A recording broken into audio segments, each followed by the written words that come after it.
Hello everyone, RV math গুরুকুলে সবাইকে স্বাগতম। আমরা চলে এসেছি জিকে ম্যারাথন ক্লাস 9-এ। চলো শুরু করি আমাদের আজকের ক্লাস 9-এর প্রথম প্রশ্ন। GATT was established to regulate world trade in 1948। GATT stands for. GATT একটা সংস্থা যেটা তৈরি হয়েছিল 1948 সালে বিশ্ব বাণিজ্যকে নিয়ন্ত্রণ করার জন্য। এই গ্যাটের ফুল ফর্ম কী? গ্যাট কথার অর্থ কী? গ্যাট কথার অর্থ হলো general agreement on tariff and trade. Okay, general agreement on tariff and trade. GATT কি মানে গ্যাট আর ডব্লিউটিও দুটোই একই জিনিস। একটা সময় প্রথমের দিকে গ্যাট নামকরণ যেটা ছিল সেটারই নাম পরবর্তীকালে চেঞ্জ হয়ে যায় ডব্লিউটিও। ওকে, এবার দেখো এই গ্যাটের তৈরি হয়েছে কবে? গ্যাট তৈরি হয়েছে আমরা দেখে নিলাম 1948 সালে, রাইট? এই যে 48 সালে গ্যাট তৈরি হচ্ছে, এর তৈরি হওয়ার আগে মানে এর যে এগ্রিমেন্ট সেটা সই হয়েছিল 1947 সালে। 1947 সালে এটা সই হয়েছিল। 23টি রাষ্ট্র এতে সই করে। 23টি রাষ্ট্র, 23টি দেশ এই এগ্রিমেন্টে সই করেছিল, করে গ্যাট নামক সংস্থা চালু হয়েছিল। পরবর্তীকালে 1995 সালে 1995 সালে এটারই নাম চেঞ্জ করে হয়ে গেল কি WTO, world trade organisation.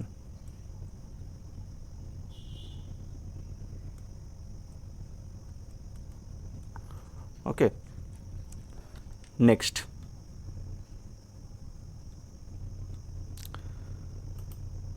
When people are financed through the budget and a public good is made available free of any direct payment, it is referred to as। যখন দেশের সরকার জনগণের জন্য জনকল্যাণমূলক কাজের জন্য অর্থ ছাড়েন এবং সেই অর্থটা আমরা ব্যবহার করি, সেই অর্থ থেকে যা কিছু পাই সেটা আমরা ব্যবহার করে বিনামূল্যে পাই, এরকম জিনিসগুলোকে কি বলা হয়? মানে এই যে টাকাটা ছাড়া হচ্ছে, এই টাকা ছাড়াটাকে, এই অর্থটাকে কি অর্থ বলা হয়? এটার নাম হচ্ছে পাবলিক প্রভিশন। এটা কি? সরকার যখন বাজেট পেশ করে, সরকারের যে বাজেট, ওকে, সরকার যখন বাজেট পেশ করছে সেই বাজেটে দুরকমভাবে অর্থ বরাদ্দ করা হয়। বাজেটে দুরকমভাবে অর্থ বরাদ্দ করা হয়। একটা হচ্ছে ক্যাপিটালের জন্য, ক্যাপিটাল মার্কেটের জন্য, বা ক্যাপিটাল এক্সপেন্ডিচার বলতে পারি এটাকে। আরেকটা বলি কারেন্ট এক্সপেন্ডিচার।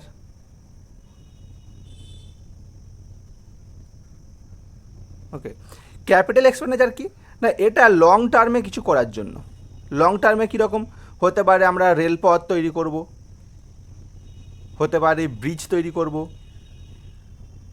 হতে পারে কোনো অফিস তৈরি করব যেটা থেকে আমরা পরিষেবা পাবো।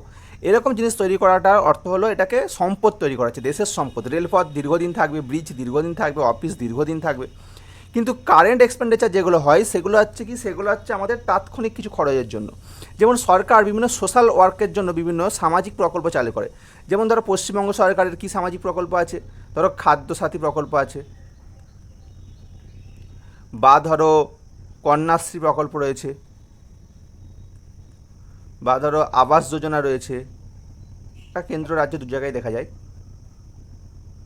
তাহলে এই যে প্রকল্পগুলো রয়েছে, এই প্রকল্পগুলোর জন্য যে বেনিফিট দেওয়া হয়, এই বেনিফিট কিন্তু সবাই পায় ফ্রিতে।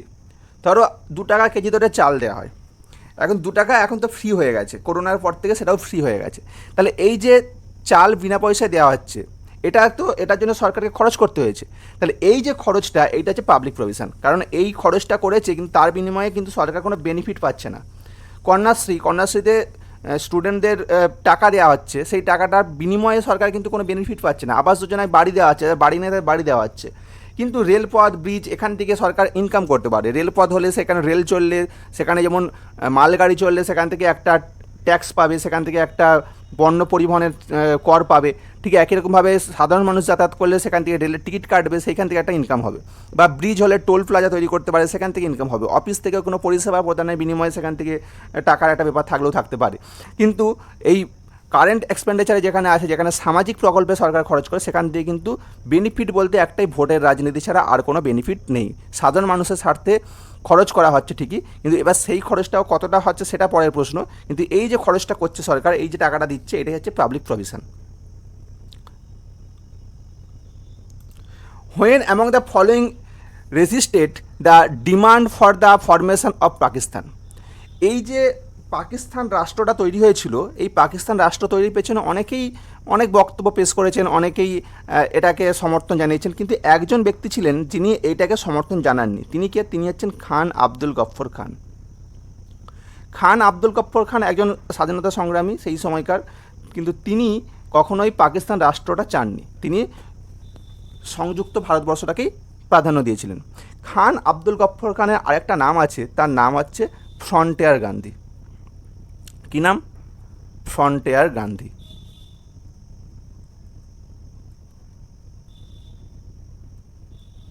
ফ্রন্টিয়ার গান্ধী। ওকে, আচ্ছা, এবার দেখো এই যে পাকিস্তান ফরমেশন, এইখান থেকে অনেক প্রশ্ন আসে, অনেক অনেক। যেমন আমি কয়েকটা প্রশ্ন তোমাদের এখানে উল্লেখ করে দিই, যেটা তোমাদের পরে কাজে লাগতে পারে। সেটা হচ্ছে, প্রথম প্রশ্ন যেটা আসতে পারে সেটা হচ্ছে ডিমান্ড অফ পাকিস্তান। এই যে ডিমান্ড অফ পাকিস্তান, এইটা কবে ডিমান্ড করা হয়েছিল? এই ডিমান্ডটা হয়েছিল 1940, 1940 সালে। কোথায় হয়েছিল? লাহোরে, লাহোর অধিবেশনে, লাহোর অধিবেশন। ক্লিয়ার? এইবার এই যে ডিমান্ড কারা করলো? মেন যিনি করেছিল, মানে যে সংস্থা করেছিল, তার নাম হচ্ছে মুসলিম লীগ।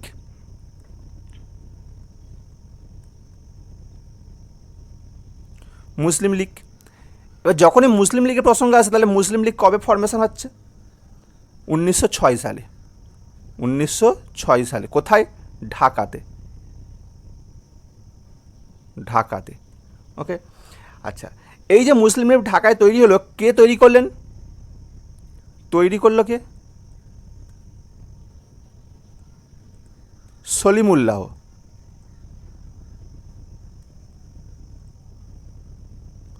ওকে, সলিমুল্লাহ প্রথম যিনি প্রেসিডেন্ট ছিলেন, ফার্স্ট প্রেসিডেন্ট, মুসলিম লীগের ফার্স্ট প্রেসিডেন্ট কে? তিনি হলেন আগা খান। হলো। আচ্ছা, এবার এই যে জিন্না, মোহাম্মদ আলী জিন্নার নামটা আমরা খুব শুনি। মোহাম্মদ আলী জিন্না, তিনি কবে এই মুসলিম লীগের সদস্য হন? জিন্না সদস্য কবে হচ্ছে? 1913 সালে। 1913 সালে জিন্নাহ এর সদস্য হন।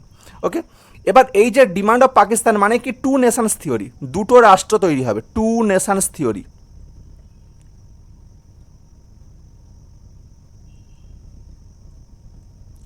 এই টু নেশনস থিওরির কি জনক? জনক হচ্ছেন মোহাম্মদ আলী জিন্না।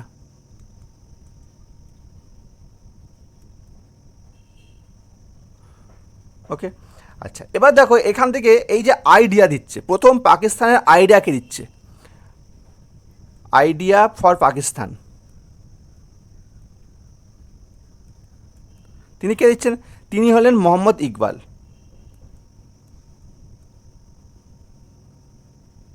হলো। আচ্ছা, এবার এই যে পাকিস্তান নামটা, পাকিস্তান, পাকিস্তান এর নামকরণটা কে করেছে? নামকরণের প্রথম নামকরণ কে করেন? নামকরণ করেন রহমত আলী, রহমত আলী।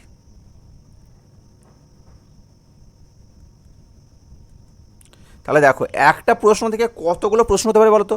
একটা, দুটো, তিনটে, মানে গোটা 10-15 বোধহয় প্রশ্ন হয়ে যাবে এখান থেকে। সুতরাং এই জিনিসটা কিন্তু ভালো করে জানবে বা মনে রাখবে, এখান থেকে কিন্তু প্রচুর প্রচুর প্রশ্ন আসে, মানে এই প্রশ্নগুলোই মেনলি আসে। সুতরাং এগুলোর উপর নজর দেবে সবাই। Next question, who is called the milkman of India? ভারতের মিল্কম্যান কাকে বলা হয়? মিল্কম্যান, দুধ, দুধ শিল্পের জনক বলা যেতে পারে, তার নাম হচ্ছে ভার্গিস কুরিয়ান। ভার্গিস কুরিয়ান হলেন কেরল রাজ্যের একজন বাসিন্দা, তিনি কেরলে জন্মগ্রহণ করেন। পরবর্তীকালে আমাদের দেশের দুগ্ধ ফ্যাক্টরিগুলোর প্রোডাকশান বা দুধ শিল্পের উন্নতির জন্য তিনি ভীষণ রকমভাবে কাজ করেন, যার ফলে 1970 সাল নাগাদ যেটা হয়, সেটা হলো কি, সেটা হচ্ছে হোয়াইট রিভলিউশন। কি হয়? White revolution.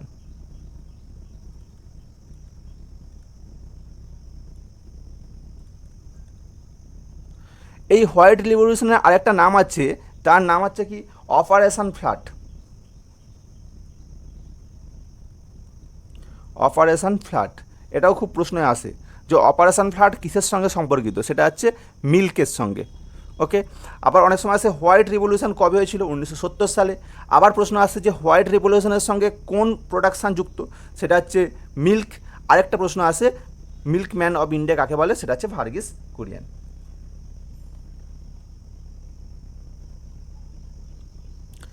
Next, who coined the famous slogan Jai Jawan Jai Kisan? Jai Jawan Jai Kisan এই বিখ্যাত শব্দটি, বিখ্যাত উক্তিটি কে দিয়েছিলেন? তিনি হলেন লাল বাহাদুর শাস্ত্রী। তিনি কে? লাল বাহাদুর শাস্ত্রী। লাল বাহাদুর শাস্ত্রী হলেন ভারতবর্ষের দ্বিতীয় প্রধানমন্ত্রী। লাল বাহাদুর শাস্ত্রী জওহরলাল নেহরুর পর ভারতবর্ষের প্রধানমন্ত্রী হন। ওকে,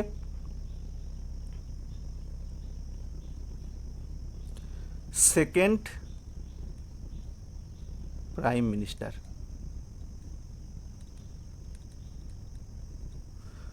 ওকে, এখন এই জয় জওয়ান জয় কিষান যে স্লোগানটা তিনি দিয়েছিলেন, কি উদ্দেশ্যে দিয়েছিলেন না, তার আগে জানতে হবে তার সময়টা কখন, মানে তিনি কবে এই পদে অধিষ্ঠিত হন। তিনি পদে অধিষ্ঠিত হন 1965, 1965 থেকে 67, এই 2 বছরের জন্য তিনি প্রধানমন্ত্রী হয়েছিলেন। এবং তিনি একমাত্র প্রধানমন্ত্রী যিনি হচ্ছে বিদেশের মাটিতে মারা যান। কোথায় মারা গেছিলেন? তাশখন্দে।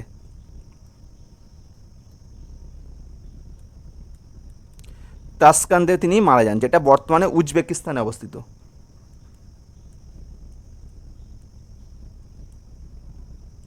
উজবেকিস্তানে অবস্থিত। ওকে, আচ্ছা, তিনি এই যে জয় জওয়ান জয় কিষান দিয়েছিলেন কেন না, 1965 সালে ভারত পাকিস্তানে একটা যুদ্ধ হয়েছিল, সেই যুদ্ধে ইন্ডিয়া পাক ওয়ারের জন্য তিনি হচ্ছেন এই স্লোগানটা সেই সময় দিয়েছিলেন। ওকে, আচ্ছা, এর সঙ্গে আরেকটা জিনিস মনে রাখবে, এই লাল বাহাদুর শাস্ত্রীর সৌধ যেখানে তার মৃতদেহর সমাধিস্থ করা হয়, তার নাম হচ্ছে বিজয়ঘাট।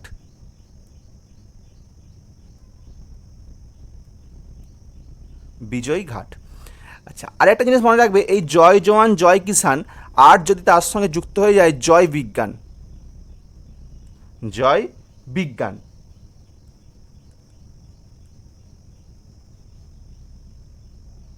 এই জয় বিজ্ঞান কথাটা এক্সট্রা করে যিনি যোগ করেছিলেন তার নাম হচ্ছেন অটল বিহারী বাজপেয়ী।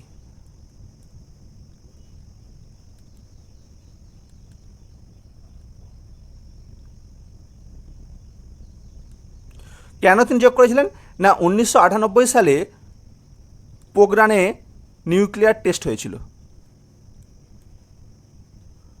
এবং সেটা সাফল্য লাভ করেছিল ভীষণ রকমভাবে, যার পরিপ্রেক্ষিতে অটল বিহারী বাজপেয়ী সেই সময় বলেছিলেন জয় জওয়ান জয় কিষান আর জয় বিজ্ঞান। Next, which one of the newest nuclear power plant of India? ভারতবর্ষের নতুন নিউক্লিয়ার পাওয়ার প্ল্যান্ট কোনটা? সেটা হলো Kudankulam.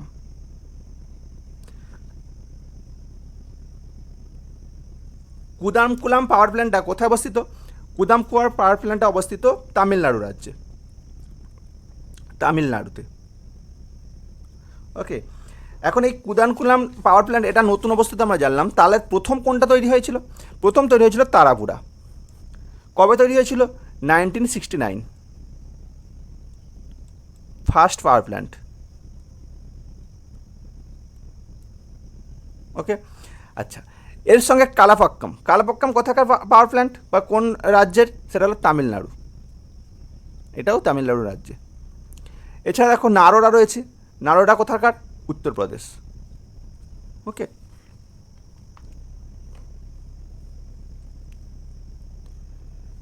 Next, who was the governor general of Bengal when the permanent settlement was introduced there in 1793? 1793 সালে কে গভর্নর জেনারেল অফ বেঙ্গল ছিলেন যখন আমাদের চিরস্থায়ী বন্দোবস্ত বা পার্মানেন্ট সেটেলমেন্ট চালু হয়? তিনি কে? তিনি আমরা সবাই জানি কর্নওয়ালিস। কর্নওয়ালিস।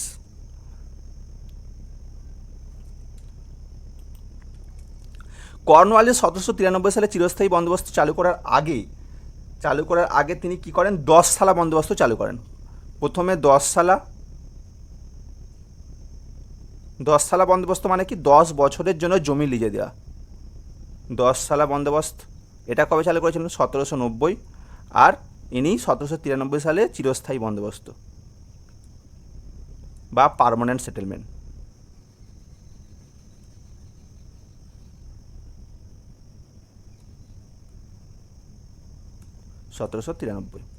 চালু করলেন। আচ্ছা, এর সঙ্গে দেখো কয়েকটা প্রশ্ন কমন আসতে পারে। যেমন ওয়ারেন হেস্টিংস, তিনি কি চালু করেছিলেন, তিনি চালু করেছিলেন ইজারাদারি ব্যবস্থা। ইজারাদারি ব্যবস্থা কি সেটা, না জমিকে আমরা যখন লিজে দিই সেটাকে ইজারাদারি ব্যবস্থা বলা হয়। তো এই যে ইজারাদারি ব্যবস্থা, তখন জমিদারদের মাধ্যমে এই জমি এইভাবে দেওয়া হতো কৃষকদেরকে। তো এই ইজারাদারি ব্যবস্থা যখন চালু হয়, সেটা ক বছরের জন্য চালু হয়েছিল, সেটা 5 বছরের জন্য।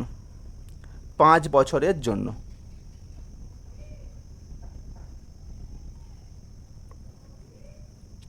তাহলে এই যে 5 বছরের জন্য ইজারাদারি ব্যবস্থা, এর অপর নাম হচ্ছে 5 সালা বন্দোবস্ত।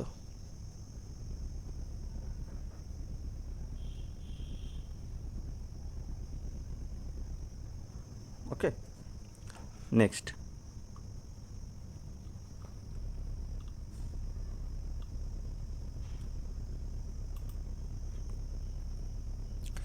An instrument used for measuring growth in plant is known as, উদ্ভিদের বৃদ্ধি পরিমাপ করার জন্য ব্যবহৃত একটি যন্ত্র। কি যন্ত্র? যে যন্ত্রটি উদ্ভিদের বৃদ্ধি পরিমাপ করতে কাজে লাগে তার নাম হচ্ছে ক্রেস্কোগ্রাফ। ক্রেস্কোগ্রাফ এই যন্ত্রটা আমরা জানি, অনেকেই নাম শুনেছি ক্রেস্কোগ্রাফ। কিন্তু এটা জানতে হবে যে ক্রেস্কোগ্রাফ যন্ত্র কে আবিষ্কার করেছিলেন। তিনিও কিন্তু একজন বাঙালি, নাম আমরা সবাই জানি, তার নাম হচ্ছে জগদীশচন্দ্র বোস।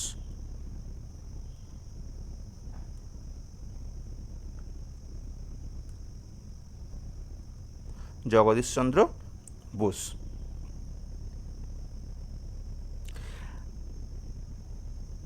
আচ্ছা, এখানে দেখো আরও কয়েকটা বৃদ্ধি পরিমাপক বা অন্যান্য যন্ত্রপাতির নাম রয়েছে, সেইগুলো কি কি কাজে লাগে সেটা একটু আমরা জেনে নিই। যেমন ধরো বোলোমিটার। বোলোমিটার কী কাজে লাগে? এটা রেডিয়েশন হিট মেজার করার জন্য কাজে লাগে।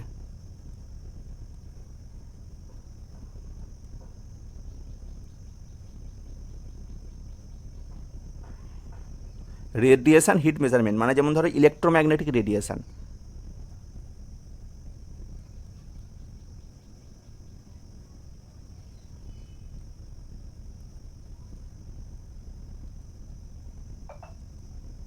ইলেকট্রোম্যাগনেটিক রেডিয়েশন এটা মাপার জন্য কাজে লাগে।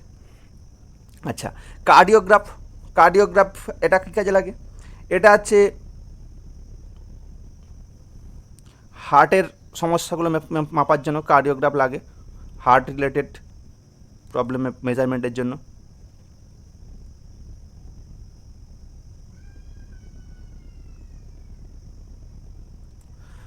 আচ্ছা, এরকম আরও আছে সিসমোগ্রাফ।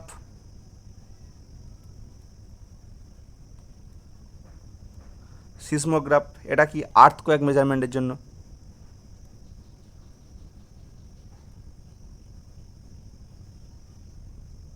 ওকে,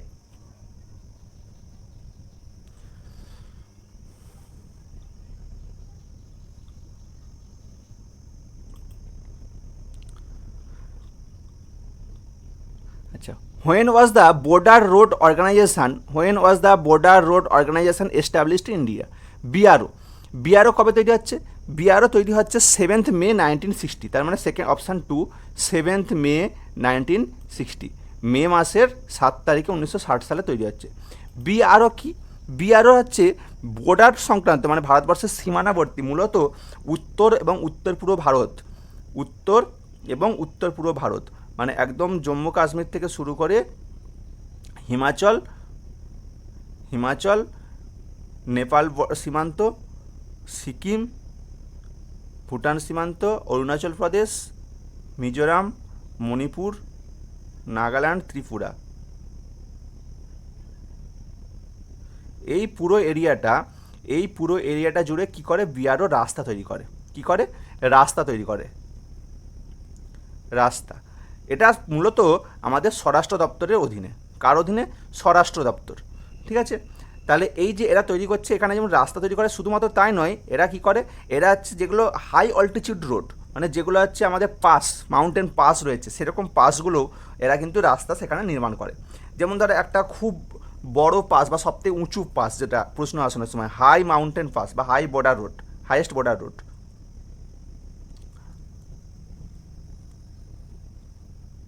সেটা কোথায়? সেটা হচ্ছে উমলিং।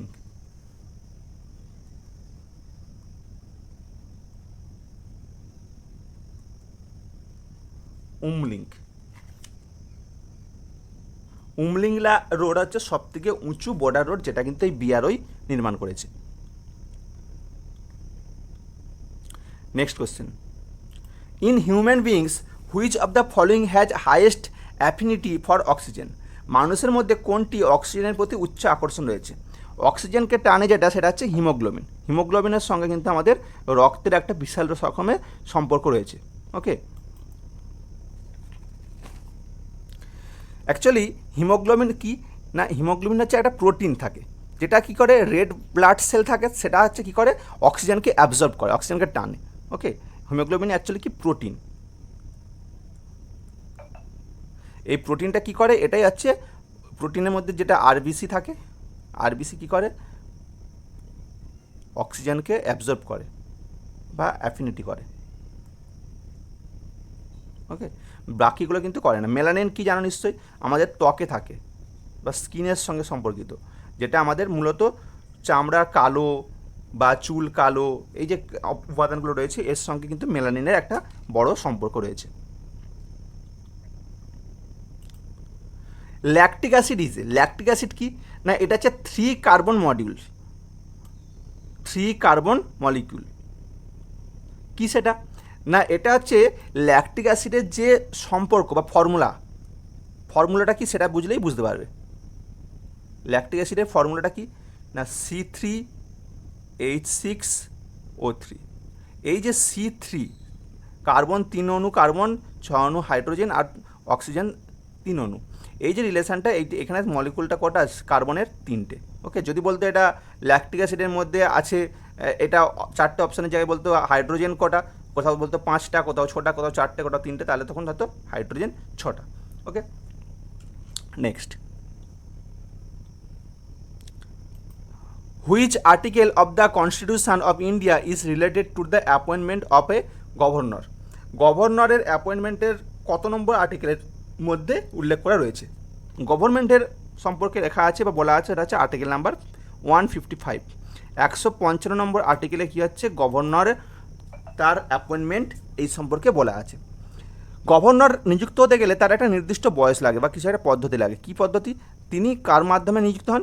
তিনি ভারতের যে গভর্নর তিনি নিযুক্ত হন, এই গভর্নর নিযুক্ত হন কার দ্বারা? প্রেসিডেন্টের দ্বারা। নিযুক্ত হন প্রেসিডেন্টের দ্বারা বা রাষ্ট্রপতির দ্বারা।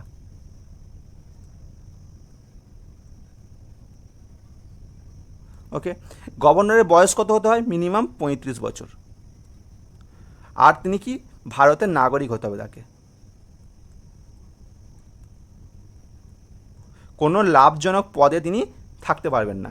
ওকে, এইগুলো কার্যকরী হলে বা এইগুলো উপাদানগুলো তার মধ্যে থাকলে তিনি রাজ্যপাল হিসেবে নিযুক্ত হতে পারেন। রাজ্যপালকে না, রাজ্যের প্রশাসনিক প্রধান।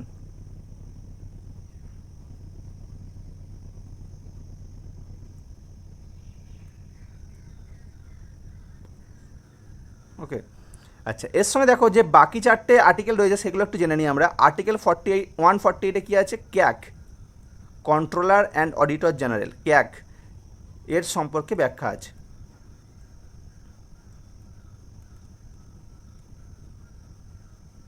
ওকে, 149-এ কী আছে?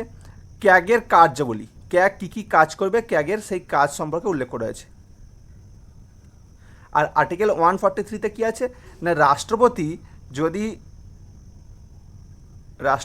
যদি মনে করে, তাহলে কি করতে পারে, সুপ্রিম কোর্টের কাছে কোনো বিষয় সম্পর্কে মতামত চাইতে পারে।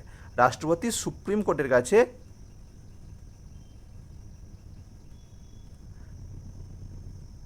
মতামত চাইতে পারে। বা কোনো বিশেষ বিষয়ে সুপ্রিম কোর্টের সঙ্গে আলোচনা করতে পারে। Next, popular folk songs Kajari is popular in.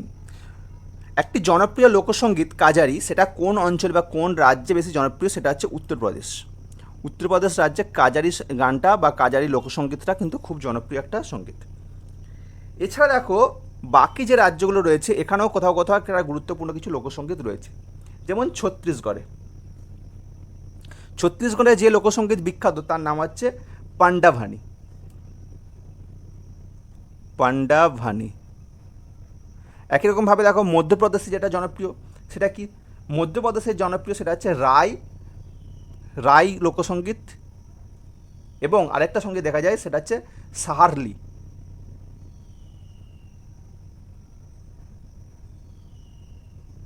আচ্ছা, এছাড়া দেখো হরিয়ানার গুরুত্বপূর্ণ লোকসঙ্গীত কি?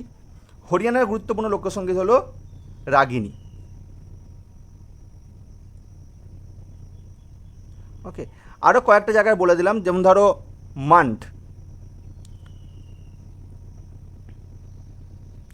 মান্ড হচ্ছে রাজস্থানের।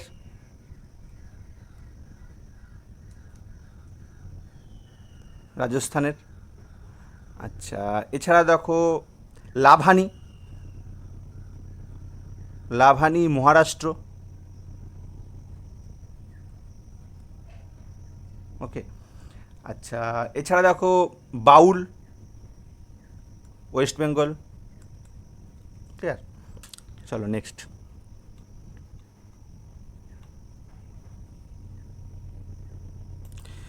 In 2014, the Department of Science and Technology in India took a giant step forward and brought all the women-centric scheme and program under one ambit names.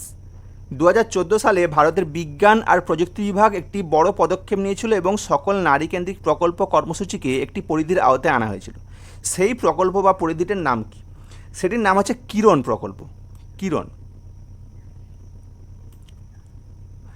কিরণ প্রকল্পের ফুল ফর্ম কি সেটা একটু জেনে রাখবে। সেটা হচ্ছে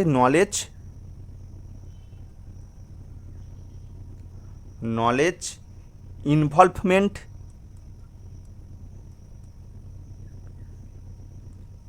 ইন রিসার্চ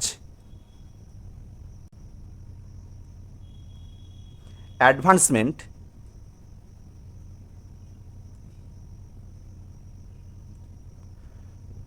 through nurturing.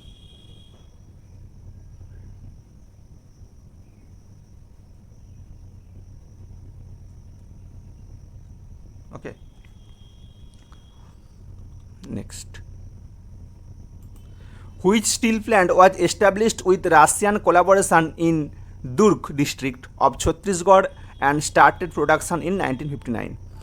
ছত্তিশগড়ের দুর্গ জেলায় যে স্টিল প্ল্যান্টটা গড়ে উঠেছিল তার নাম হচ্ছে ভিলাই স্টিল প্ল্যান্ট। এটি কাজ সহযোগিতায় রাশিয়া বা তৎকালীন সময়ে ইউএসএসআর সোভিয়েত ইউনিয়ন এর সহায়তায় গড়ে উঠেছিল। ইউএসএসআর। এছাড়া দেখো বাকি যে স্টিল প্ল্যান্টগুলো রয়েছে এইটার মধ্যে যেমন ধর দুর্গাপুর কাদের সহায়তায় গড়ে উঠেছে? Great Britain.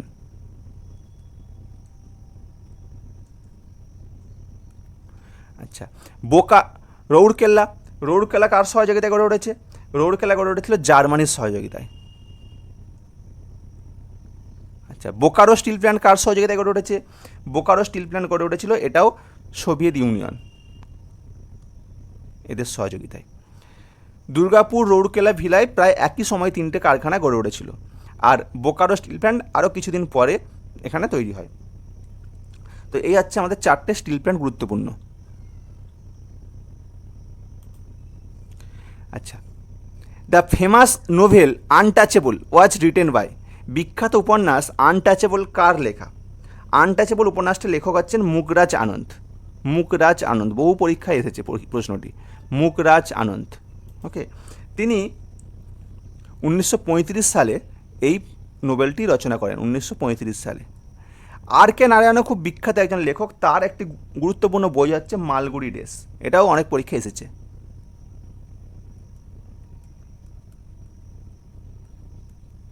ওকে, আর রামানুজনকে আমরা সবাই চিনি, একজন বিখ্যাত গণিতজ্ঞ।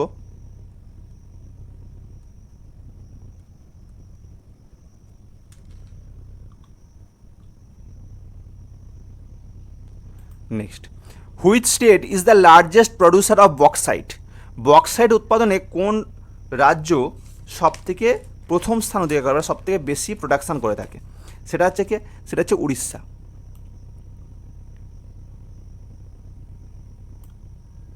উড়িষ্যার রাজধানী হচ্ছে Bhubaneswar.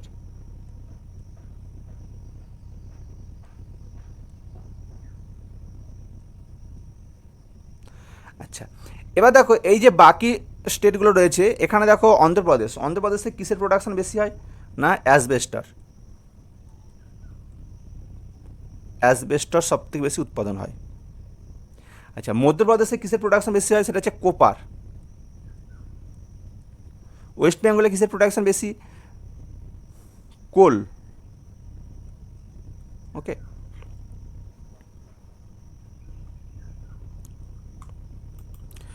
Arundhati Roy won the Booker prize for, কি বইয়ের জন্য বা কিসের জন্য তিনি হচ্ছেন বুকার প্রাইজ পেয়েছিলেন অরুন্ধতী রয়? তার নাম হচ্ছে the god of small thing. The god of small thing.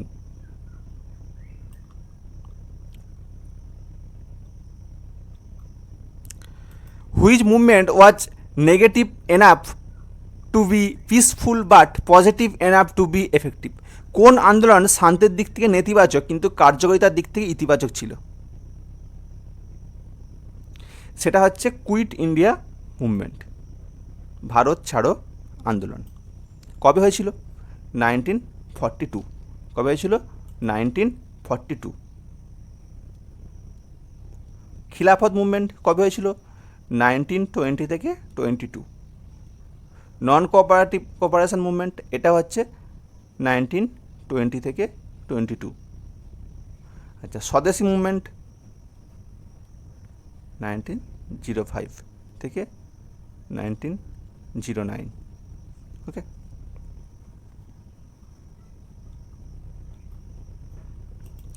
In which generation were computer bulky vacuum based and costly? কোন প্রজন্মের কম্পিউটার একটা ব্যয়বহুল একটা কম্পিউটার ছিল? প্রাথমিক পর্যায়ের যে কম্পিউটার আমরা তৈরি করেছিলাম বা আমাদের গোটা বিশ্বের যেটা এসেছিলো, সেই কম্পিউটার হচ্ছে ফার্স্ট জেনারেশন কম্পিউটার, যেটা হচ্ছে সব থেকে বেশি কস্টলি ছিল, কারণ সেই সময় কম্পিউটার প্রথম তৈরি হচ্ছে, তাই তার পার্টস মেটেরিয়ালস এইগুলোর জন্য বেশি রকমের খরচ হয়েছিল ফার্স্ট জেনারেশন কম্পিউটার। কবে এসেছিলো ফার্স্ট জেনারেশন কম্পিউটার? 1942। 1942 থেকে 55 এই সময়ের মধ্যে ফার্স্ট জেনারেশন কম্পিউটার আমরা দেখেছি। সেকেন্ড জেনারেশন কম্পিউটার কবে দেখেছি? সেকেন্ড জেনারেশান, এটা কবে দেখেছি? সেকেন্ড জেনারেশন কম্পিউটার আমরা দেখেছি 1955 থেকে 64। ওকে, থার্ড জেনারেশন কম্পিউটার কবে দেখা গেছে?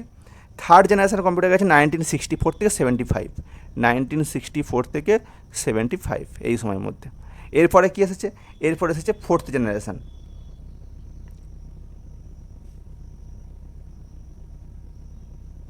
1975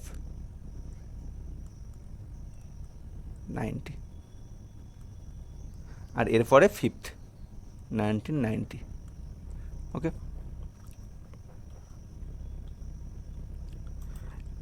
amnesty International is an organization focus on protection for. Amnesty International একটা সংস্থা যারা কি কাজ করে? কাজ করে হিউম্যান রাইট নিয়ে, মানুষের যে অধিকার, এই হিউম্যান রাইট নিয়ে হচ্ছে অ্যামনেস্টি ইন্টারন্যাশনাল কাজ করে। ওকে, এই অ্যামনেস্টি ইন্টারন্যাশনাল কিন্তু আমেরিকান কোনো সংস্থা নয়। অ্যামনেস্টি ইন্টারন্যাশনাল হচ্ছে ব্রিটেনের একটা সংস্থা। কোথাকার? ব্রিটেনের।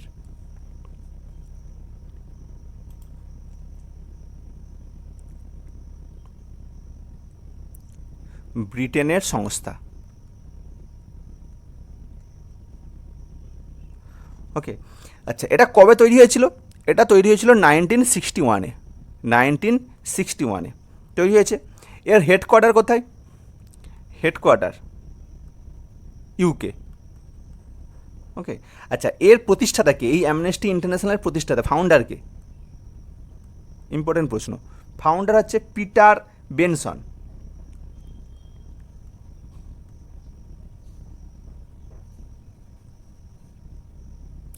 আচ্ছা, এখানে আরেকটা প্রশ্ন আসে যে এই অ্যামনেস্টি ইন্টারন্যাশনাল ভারতে কবে তার সেন্টার তৈরি করে? ভারতে, formation in India.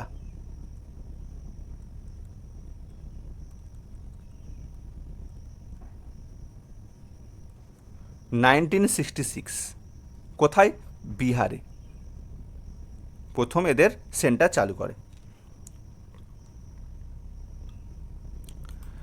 In a plant, the seed contains the embryo which develops into a seedling under appropriate conditions. This process is known as, আচ্ছা, এই যে প্রসেস যেখানে হচ্ছে গাছ যেখানে হচ্ছে বীজ থেকে ভ্রূণ তৈরি হচ্ছে, এই যে পদ্ধতি, এই পদ্ধতিটার নাম হচ্ছে জার্মানাইজেশন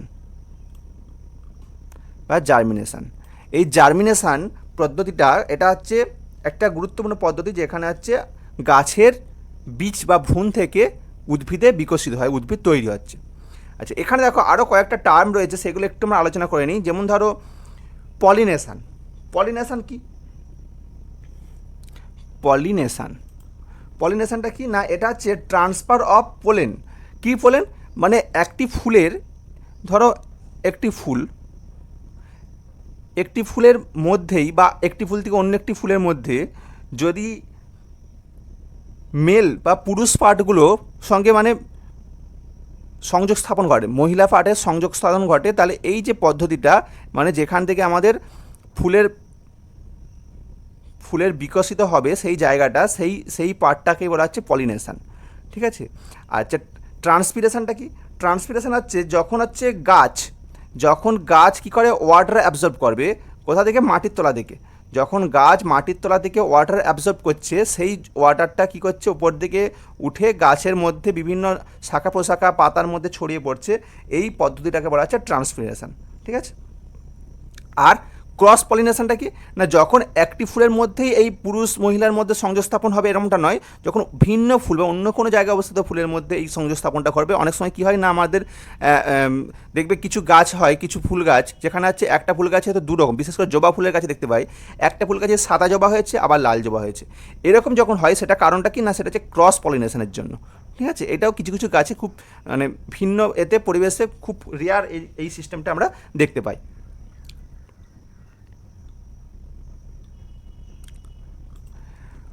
Which physician came to India and served in the Bengal Medical Service from 1794 to 1815 and also undertook pioneering survey explorations in several diverse regions of India? ভারতবর্ষে এসেছেন, ভারতবর্ষের বিভিন্ন অঞ্চলে ঘুরে চিকিৎসা করেছেন এবং বাংলা মেডিসিন সার্ভিসের সঙ্গে একটা ভীষণ রকমভাবে জড়িত ছিলেন। তিনি কে? তিনি কোন ফিজিশিয়ান যিনি এই কাজটি করেছিলেন? তিনি হলেন ফ্রান্সিস বুকানন। কে? Francis Buchanan. Option D. তিনি একজন ব্রিটিশ ছিলেন এবং তিনি সেই সময় কলকাতাতে এসে কিন্তু এরকম কাজ করেছেন। কলকাতা এবং পশ্চিমবাংলা বিভিন্ন জায়গায় তিনি কিন্তু ঘুরে বেড়িয়ে এই কাজগুলো করেছেন। আচ্ছা, দেখো এখান থেকে আরও কয়েকটা প্রশ্ন আমরা কমন পেতে পারি। যেমন ধরো উইলিয়াম বেন্টিং। তিনি কে? তিনি হচ্ছেন first governor general of India. Right? আচ্ছা, কবে হয়েছিলেন? 1929 সালে। আচ্ছা, 2 নম্বর দেখো ওয়ারেন হেস্টিংস। তিনি কে ছিলেন? First governor general of Bengal. তাই তো? কবে হয়েছিলেন? 1773। রাইট?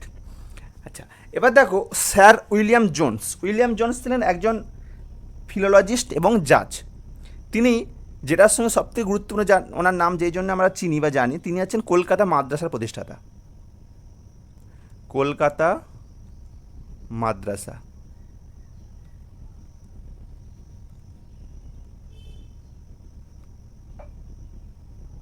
কবে করেন? 1784 সালে।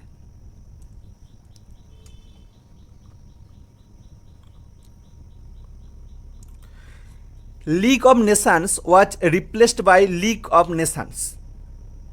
লিগ অফ নেশনস কবে প্রতিষ্ঠিত হয় বা প্রতিস্থাপন করা হয় কিসে?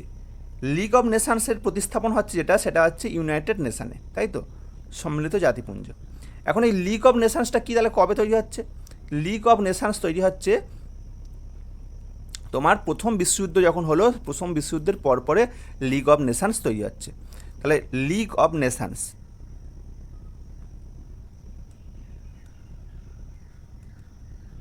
কবে তৈরি হচ্ছে? 1920, 1920 সালে ফার্স্ট ওয়ার্ল্ড ওয়ারের পর এটা তৈরি হচ্ছে। ওকে, আচ্ছা, এবার এই লিগ অফ নেশনসের নাম চেঞ্জ হচ্ছে কবে?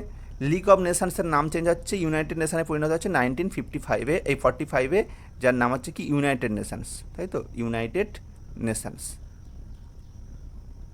ওকে, আচ্ছা, এবার দেখো এই লিগ অফ নেশনস যখন তৈরি হচ্ছে তখন কোথায় হচ্ছে এটা? এই লিগ অফ নেশনস তৈরি হচ্ছে প্যারিস পিস কনফারেন্সে। কোথায় তৈরি হচ্ছে? Paris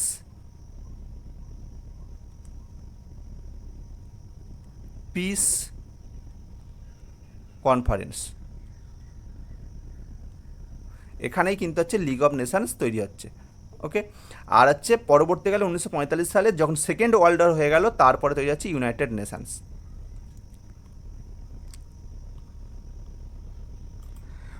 which state has largest number of cotton mills and most of them produce yarn rather than cloth?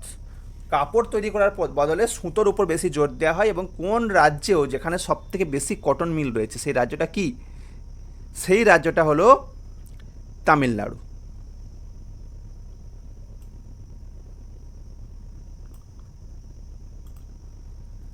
ওকে, সেই রাজ্যটা হলো তামিলনাড়ু। তামিলনাড়ুর Coimbatore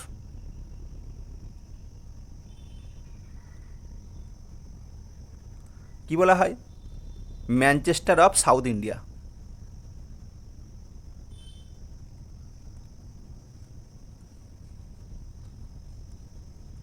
Manchester of south India. Okay, who is the author of the book the wealth of Nations? Wealth of Nations বা সম্পদ শাস্ত্রের জনক বা প্রতিষ্ঠাতা ব্যক্তির তিনি হলেন অ্যাডাম স্মিথ। Adam Smith. তাকে আরেকটা নামে আমরা সবাই চিনি, কি নামে চিনি? তিনি হলেন father of economics. Father of economics. Okay, তিনি এই বইটি কবে লিখেছিলেন? 1876, অ্যাডাম স্মিথ। ওকে, কার্ল মার্কসের বিখ্যাত একটা বই রয়েছে, কি বই? The communist manifesto. দ্য, খুব ইম্পর্টেন্ট বই, পরীক্ষায় আসে, দ্য কমিউনিস্ট ম্যানিফেস্টো। ওকে, আচ্ছা, ম্যালথাস, অ্যালেন গ্রেসপন্স, এনারাও খুব বিখ্যাত লোক, তবে এনাদের বইগুলো সেইরকমভাবে আমাদের আসে না। ম্যালথাসের একটা বই আছে, ম্যালথাস যখন বলে ফেললাম, ম্যালথাসের একটা বই খুব ইম্পর্টেন্ট বই আছে, সেটা লিখে রাখতে পারো, ম্যালথাসের বইটির নাম হচ্ছে an essay on the principle of population, an essay on the principle of population.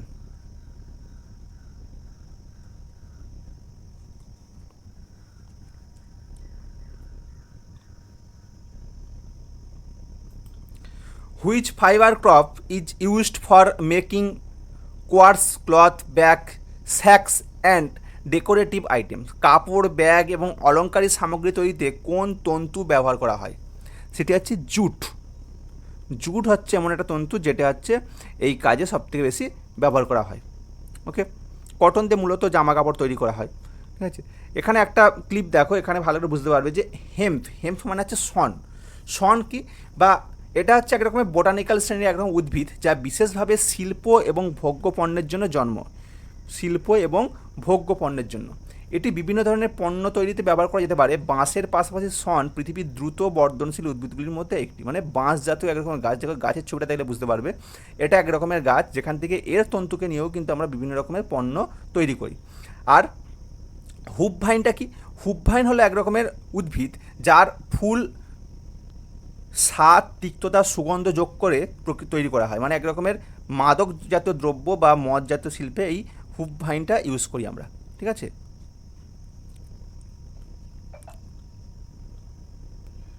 Next, who stayed in India for 23 years, painting portraits, landscape and scenery scenes of everyday life of the common people. কে 23 বছর ভারতে থেকে প্রতিকৃতি, প্রাকৃতিক ভূদৃশ্য ও সাধারণ মানুষের দৈনন্দিন জীবনের দৃশ্যগুলি আঁকেন? তিনি কে ছিলেন? তিনি হচ্ছেন জর্জ চিমেরি। জর্জ চিনেরি। তিনি 1802 সাল থেকে 1825 এই দীর্ঘ 23 বছর ভারতবর্ষে ছিলেন। ওকে, আজ তাহলে এই পর্যন্তই। পরের দিন দেখা হচ্ছে আবার একটা নতুন এপিসোডে।